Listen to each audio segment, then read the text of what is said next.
tuvo la veracidad, un noticioso trayecto que su huella dejará. Es el Rumbo. Señores, de regreso en este Rumbo de la Mañana y vamos de inmediato a iniciar con los comentarios para este viernes 4 de febrero y es el turno del coordinador de este espacio, Elvin Castillo. Gracias a Dagnira y gracias de nuevo a toda la gente que sintoniza este Rumbo de la Mañana.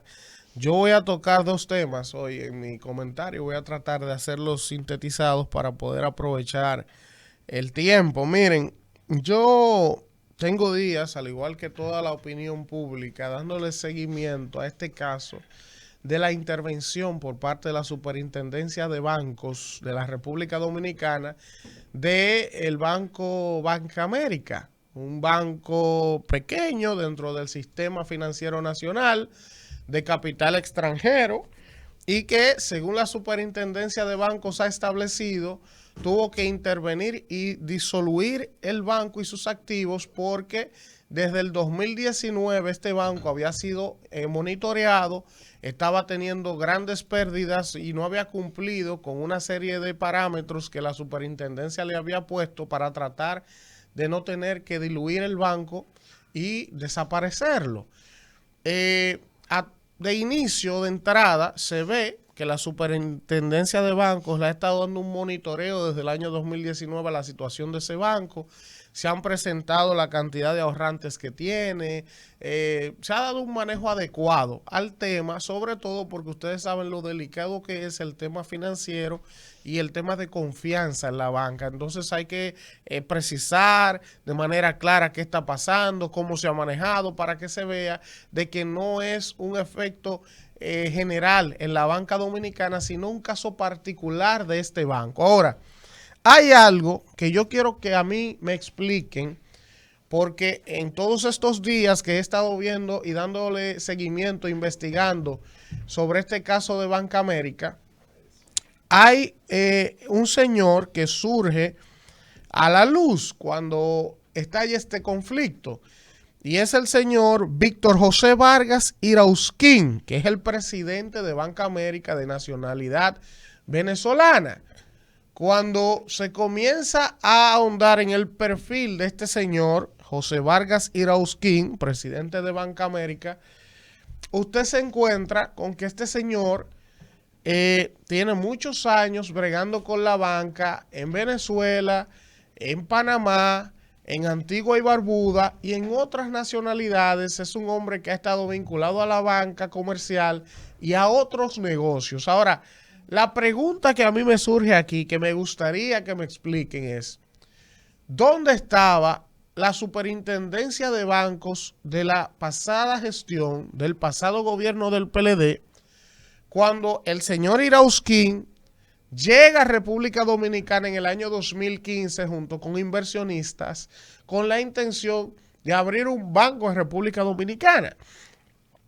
Y yo me pregunto que dónde estaba la superintendencia de bancos en el año 2015, porque se supone que para usted otorgarle los permisos y las licencias de operación a un banco en un sistema y en un negocio tan delicado como es la banca privada comercial, se supone que debe de haber una serie de observaciones, de fiscalizaciones, de depuraciones, y de buenas a primeras uno se destapa con que el señor Irausquín, según informaciones, es un conocido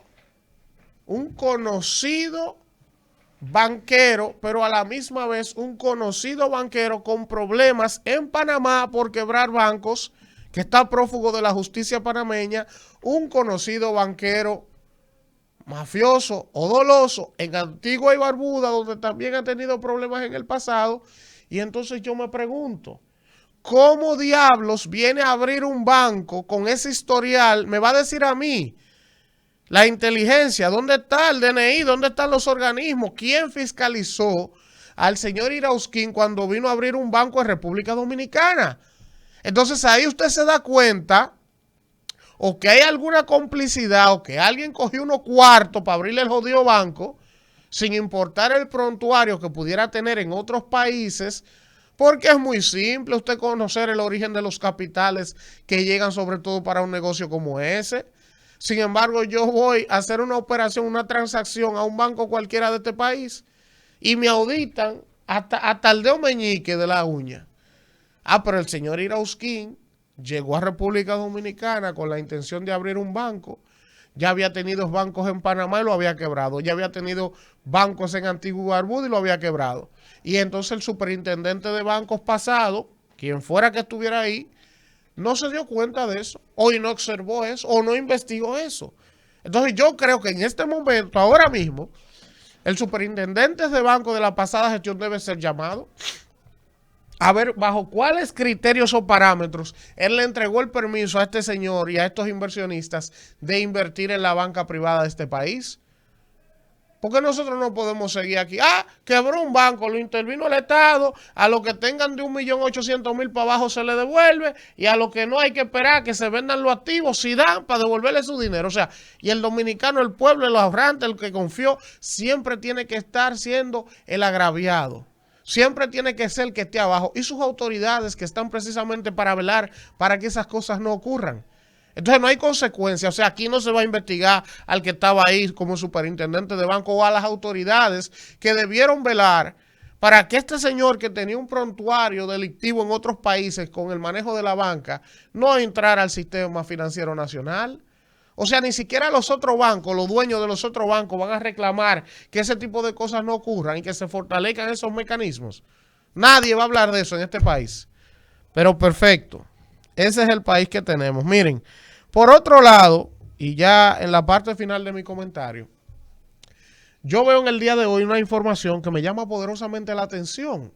Y qué bueno, que dice que el Infotep de la República Dominicana ha hecho una alianza con el gobierno de Puerto Rico, con instituciones de Puerto Rico, para enviar trabajadores dominicanos a trabajar la construcción a Puerto Rico. Y cuando yo veo eso, yo digo, bueno, qué bueno, le van a sacar su visa de trabajo, le van a dar una certificación para que dominicanos vayan allí, porque en Puerto Rico, desde el 2017, desde aquel huracán, hay un proceso de reconstrucción de la isla. Perfecto, eso se saluda, eso se felicita. Ahora yo me pregunto, ¿y por qué entonces los Estados Unidos de Norteamérica y Puerto Rico no van un chisme para allá a Haití y se llevan 3 millones de haitianos a trabajar construcción? Porque no tienen ni certificación, ni acta de nacimiento, ni tienen nada.